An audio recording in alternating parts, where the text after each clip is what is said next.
Elle a tout fait correctement, les deux mains sur le volant, moteur coupé, vitres baissées, permis et carte grise prêt. Elise Turner s'était arrêtée sur une route tranquille de Géorgie, comme on le lui avait appris, comme à nous tous, docile, calme, sans brusquerie. Elle ne roulait pas trop vite, pas de feu arrière éteint, pas de plaque d'immatriculation périmée.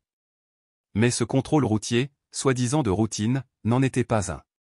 C'était le genre de contrôle que les conducteurs noirs connaissent par cœur, celui dont on prie pour qu'il ne tourne pas mal. Le genre où l'innocence n'est pas présumée, il faut la prouver, et même là, ça ne vous sauvera peut-être pas. Le premier agent ne lui a pas demandé sa carte d'identité ni expliqué le contrôle. Au lieu de cela, il a crié, exigé et dégainé son arme comme par réflexe. Un deuxième agent a surgi derrière son SUV, les doigts crispés près de son étui. Elise resta immobile, à voix basse, tandis qu'elle posait une question simple, quelle est la raison de cet arrêt, officier? Ils n'ont pas répondu. Ils ont ouvert le feu. Une balle a traversé la vitre côté conducteur, la manquant de peu. Une autre a touché l'appui-tête. Dans cette fraction de seconde entre la vie et la mort, Elise s'est comportée comme aucun civil ne devrait le faire.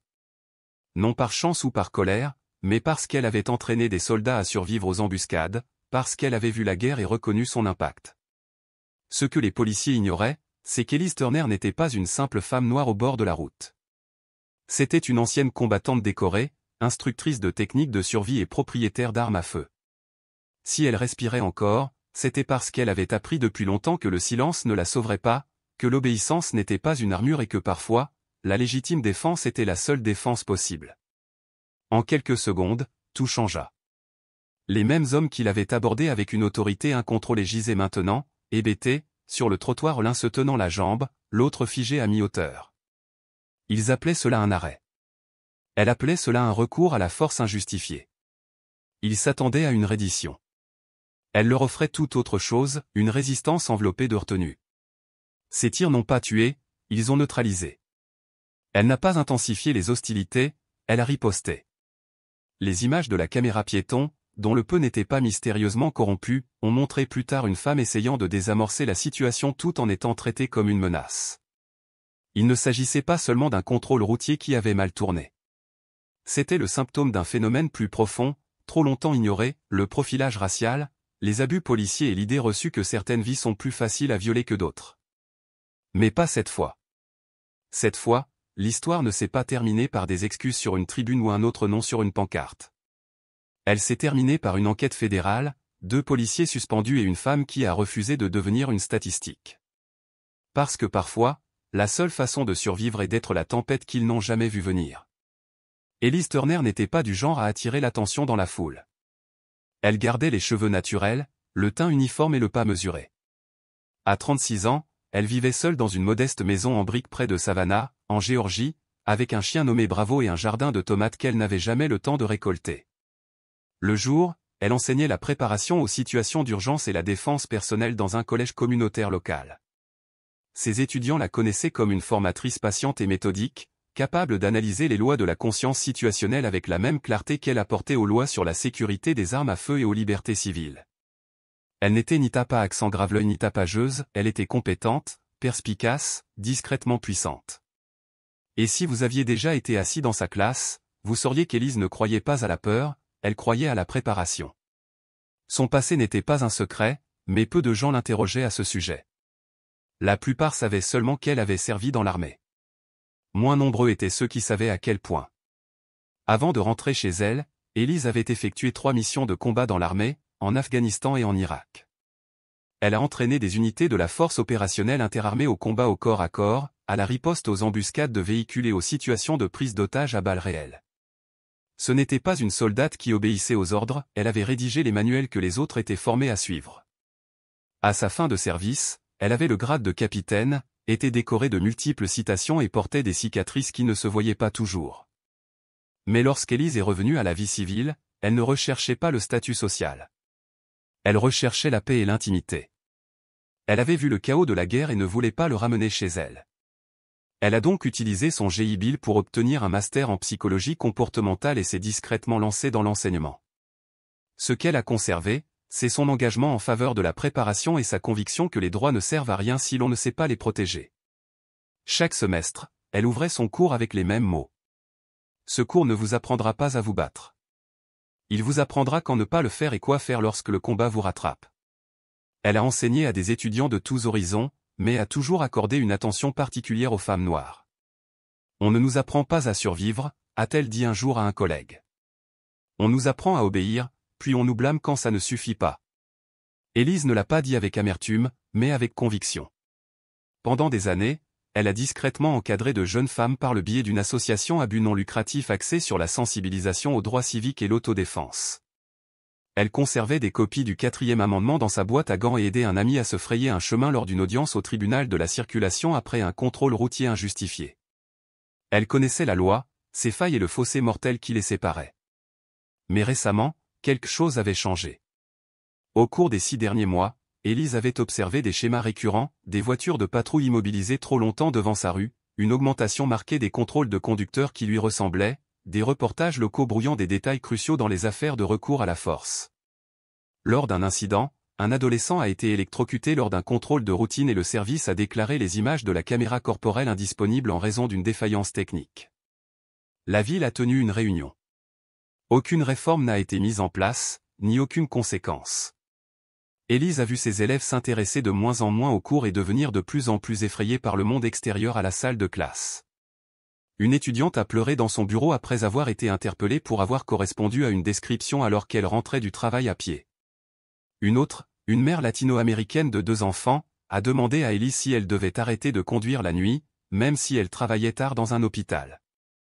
Élise essayait de les rassurer, mais au fond d'elle-même, elle perdait également confiance non pas en elle-même, mais en un système qui lui semblait truqué, suffisant et blindé contre toute responsabilité. Elle n'en parlait pas souvent, mais elle avait déjà vécu une expérience troublante quelques semaines avant la fusillade. En rentrant d'une formation universitaire, elle avait remarqué une voiture de patrouille qui la suivait sur plus de 8 km, passant par 3 intersections et 2 stations-service. Lorsqu'elle se gara enfin dans son allée, la voiture marqua une pause juste le temps de se faire remarquer, puis démarra sans un mot. Elle en parla à un voisin qui haussa les épaules et dit « Je m'ennuie probablement ». Mais Élise ne croyait pas aux coïncidences, et les hommes ennuyés avec des badges ne la faisaient pas se sentir en sécurité. Ce soir-là, elle vérifia à nouveau son permis de port d'armes, propre et valide. La Géorgie reconnaissait son droit de port d'armes visible. Son véhicule était assuré et sa carte grise à jour. Elle nettoya néanmoins son arme de poing, vérifia le boîtier de verrouillage de sa boîte à gants et se coucha, inquiète. Elle n'était pas paranoïaque, elle avait de l'expérience, et elle avait toutes les raisons de l'être. Car Élise Turner comprenait quelque chose que la plupart des civils ignorent. Quand des personnes au pouvoir illimité confondent contrôle et justice, les choses tournent mal. Et quand elles tournent mal, elles vont vite. Ce qui lui est arrivé n'était pas un accident isolé. Cela s'inscrivait dans un schéma plus large, une défaillance systémique, revêtue d'un uniforme et dotée d'un badge. C'était la collision inévitable entre le pouvoir et la présomption, entre le profilage racial et l'application routinière, entre le silence et la survie. Et pendant cette fraction de seconde au bord de la route, Élise ne pensait ni à la politique, ni aux gros titres, ni aux hashtags. Elle n'essayait pas de prouver quoi que ce soit. Elle essayait de rester en vie. Parce que pour les femmes noires comme elle, même faire tout correctement n'est pas suffisant. Elle a préféré appeler un vieil ami, Jared Cole, aujourd'hui analyste politique principal à la division des droits civiques du ministère de la Justice.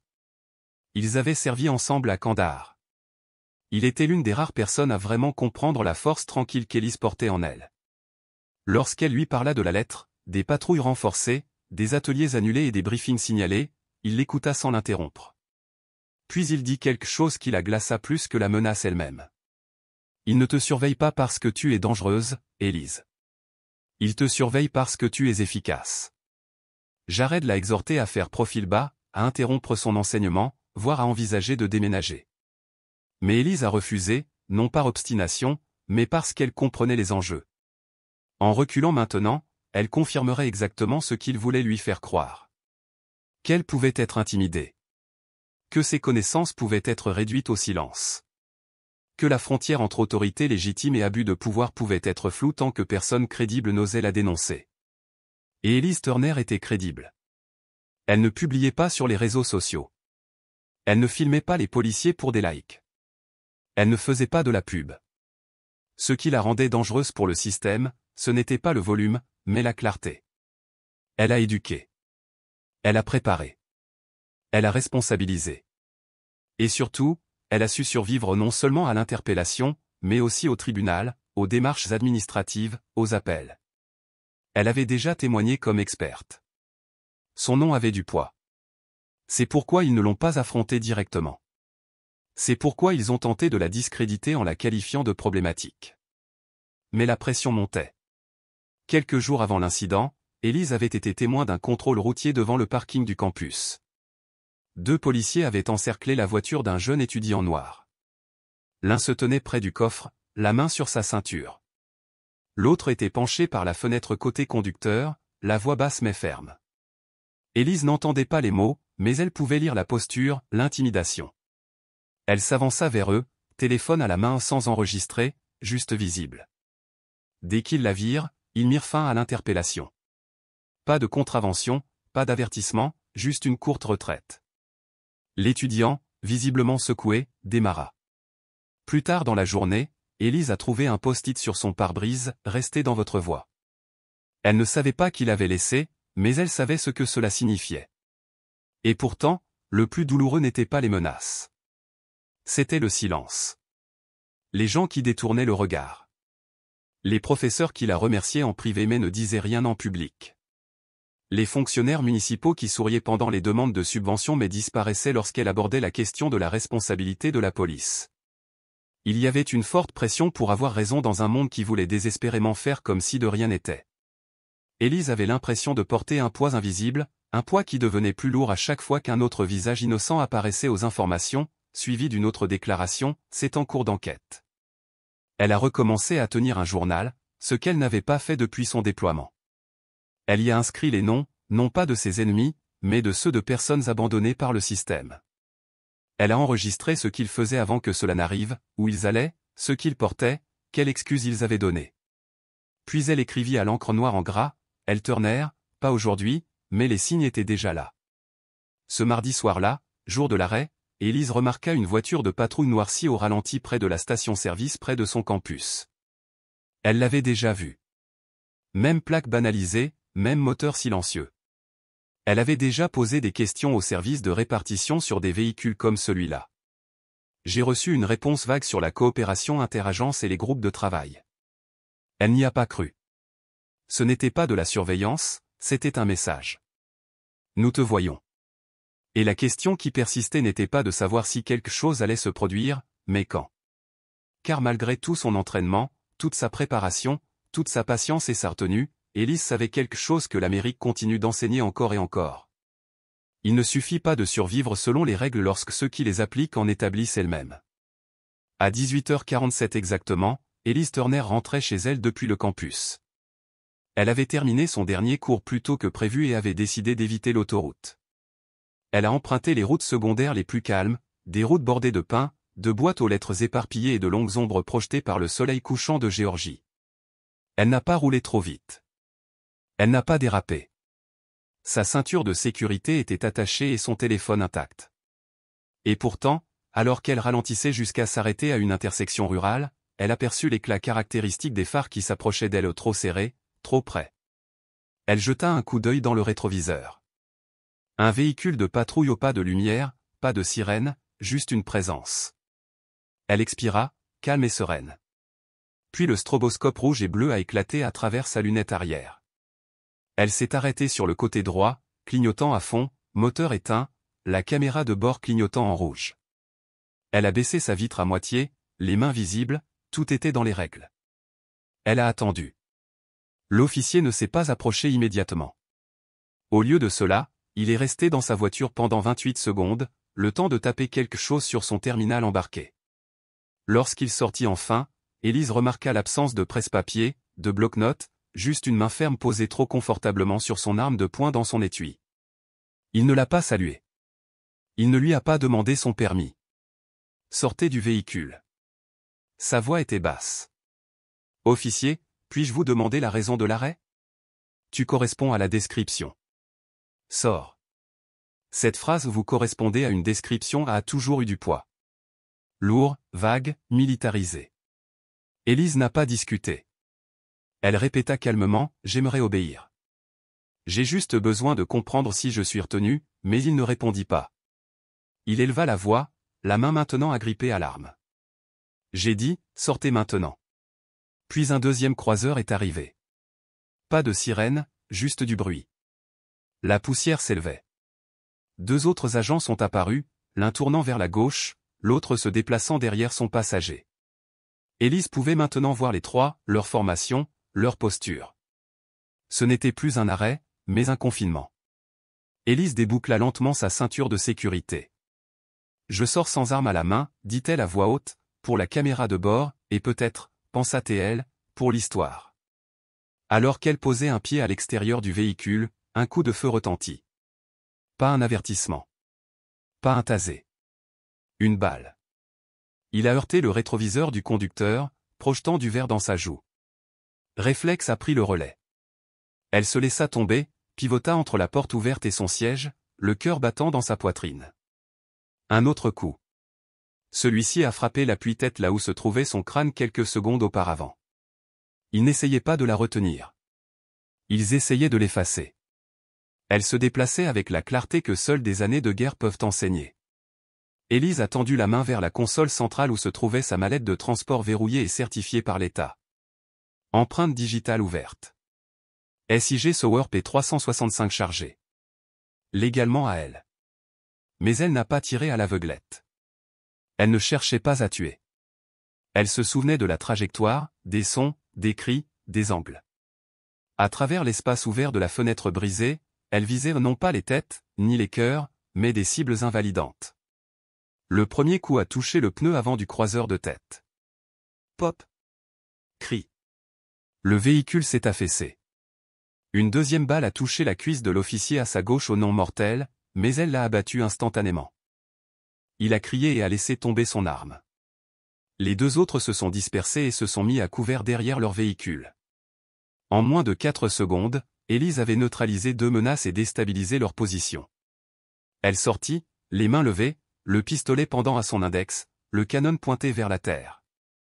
Elle se tenait à la vue de leur caméra de tableau de bord, saignant du visage, mais imperturbable. Vous avez ouvert le feu sur une femme non armée lors d'un contrôle routier, sans motif valable. Ceci est enregistré. Je vais maintenant déposer l'arme à feu au sol. Et elle l'a fait.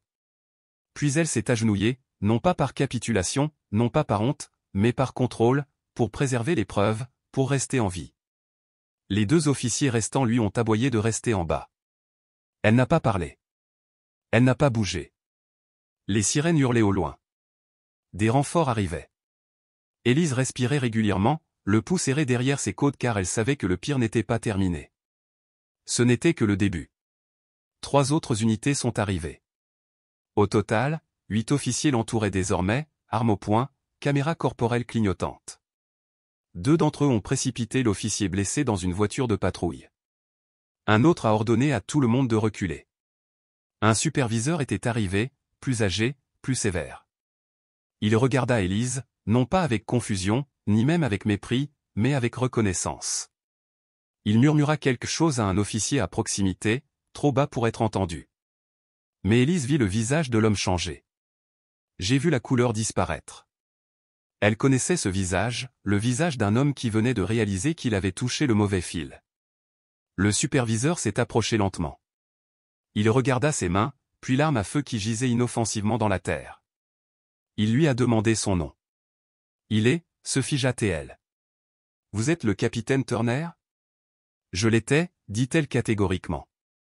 Il se tourna vers ses hommes. Baissez vos armes maintenant, ordonna-t-il, mais tous n'obéirent pas. Un officier, plus jeune, lui aussi sous l'effet de l'adrénaline et de la partialité, gardait son fusil pointé. Elle a tiré sur un policier. Nous devons l'arrêter. Le superviseur s'est interposé entre eux.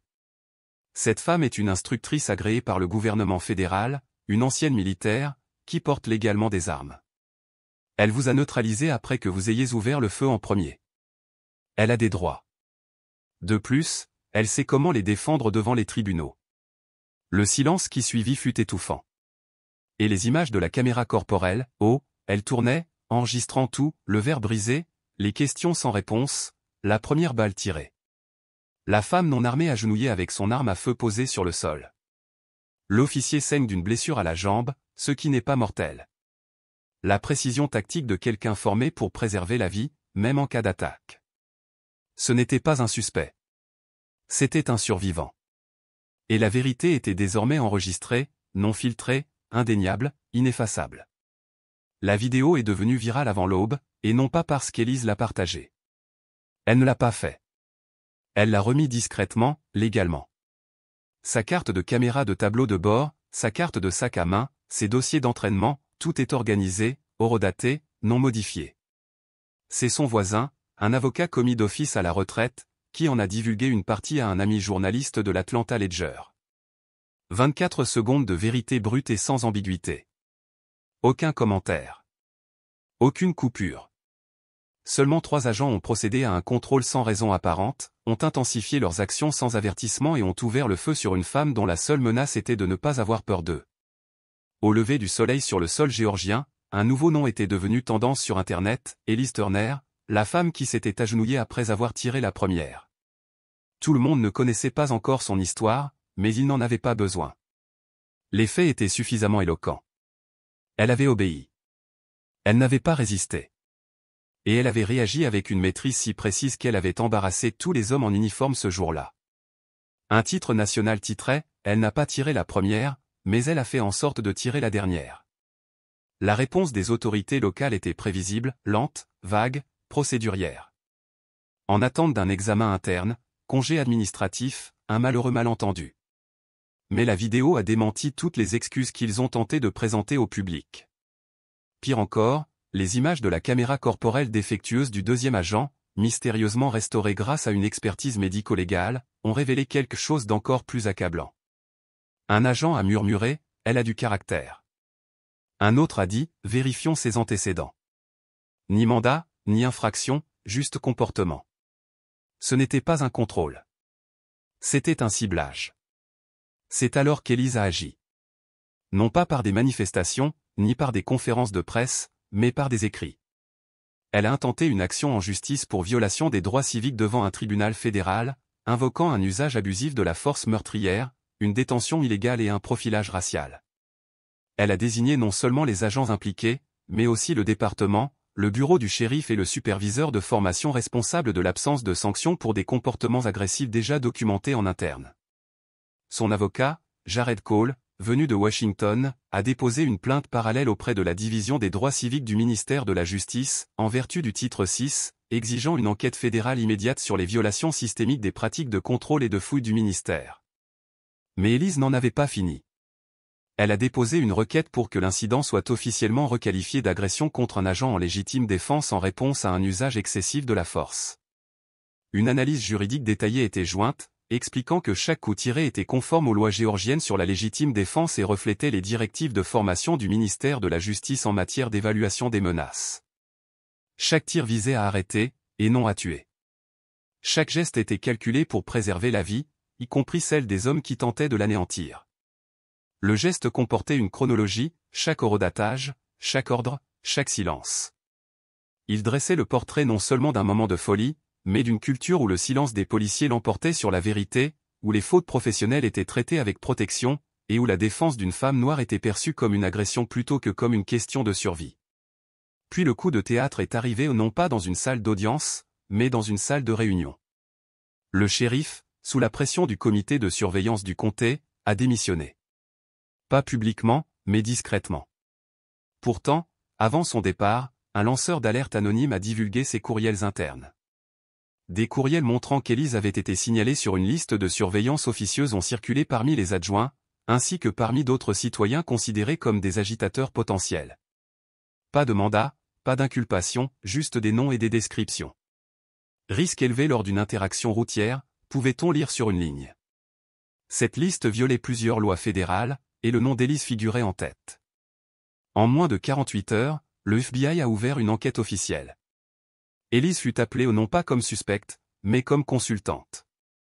Son expérience militaire, son expérience d'enseignante et son expérience de dirigeante discrète lui permirent de boucler la boucle. Ce qu'ils tentèrent d'utiliser pour la discréditer devint alors son bouclier. Elle s'assit à la table, non pas en face des enquêteurs, mais à côté d'eux. Lorsqu'un agent principal lui a demandé « Auriez-vous imaginé que vous nous aideriez à demander des comptes à un service de police qui tente de vous détruire ?» Elle a simplement répondu « Je n'ai pas survécu à 3 guerres pour me rendre dans mon propre quartier. » Les policiers impliqués ont été suspendus indéfiniment, déchus de leurs insignes et de leurs armes dans l'attente d'une enquête pénale.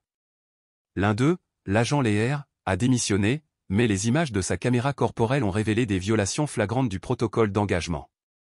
Le procureur a annoncé de possibles poursuites pour falsification de rapports et usage de la force meurtrière contre un civil non armé. Les médias ont tenté de détourner l'affaire. Un présentateur a demandé « Voulons-nous que des civils armés décident de ce qui constitue une menace ?» Mais la véritable question a résonné avec plus de force dans tout le pays, pourquoi des personnes comme Elise sont-elles traitées comme des menaces? Elise ne sait pas rage. OUIE. Elle n'a accordé aucune interview virale. Elle a fait une simple déclaration par l'intermédiaire de son avocat. Il ne s'agit pas que de moi.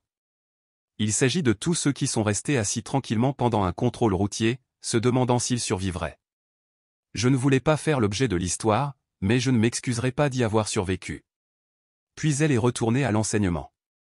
Son cours suivant s'est rempli en quelques heures. Elle l'a rebaptisé après cet arrêt « Que se passe-t-il lorsque les droits entrent en conflit avec le pouvoir ?» Parmi les inscrits figuraient des étudiants, des mères célibataires, des vétérans et 2 officiers fraîchement retraités qui affirmaient n'avoir jamais compris ce que leur uniforme représentait pour les autres jusqu'à maintenant. Elise n'a jamais voulu être l'héroïne de qui que ce soit. Elle ne courait pas après les gros titres ni les victoires judiciaires. Elle voulait simplement ce que l'on promet à chaque citoyen américain, mais que tous ne reçoivent pas, la sécurité, la dignité et le droit de vivre sans être traqués par ceux qui ont juré de les protéger. Mais en vérité, Elise Turner est devenue plus qu'une survivante. Elle est devenue un symbole, non pas de vengeance, mais de lucidité. Elle n'est pas devenue virale parce qu'elle s'est battue. Elle l'est devenue parce qu'elle a bien agi. Parce qu'elle est restée calme lorsque les balles ont brisé le verre.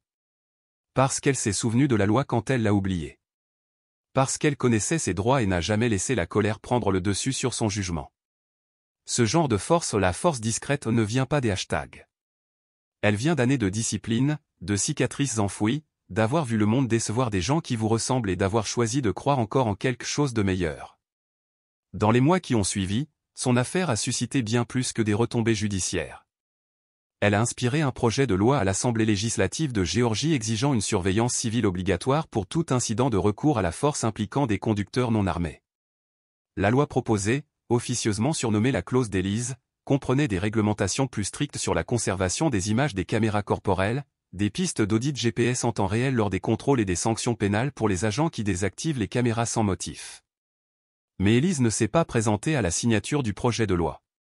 Elle était dans une salle de classe, 12 élèves assis sur des chaises pliantes, chacun tenant un exemplaire des lois de son État sur la légitime défense, apprenant à faire valoir leurs droits sans aggraver la peur.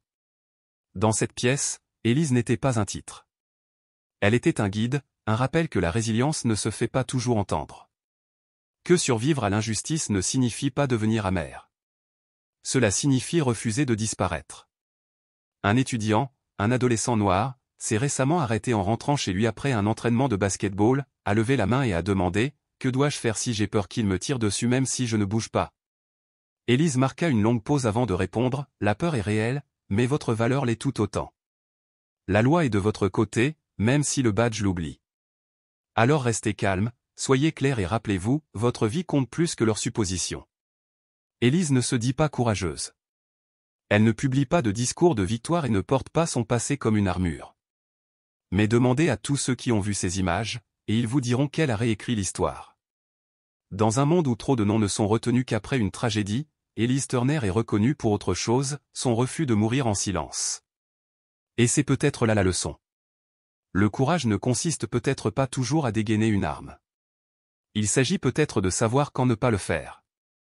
La justice ne commence peut-être pas dans une salle d'audience. Elle commence par quelqu'un qui connaît la loi mieux que celui qui tient l'arme.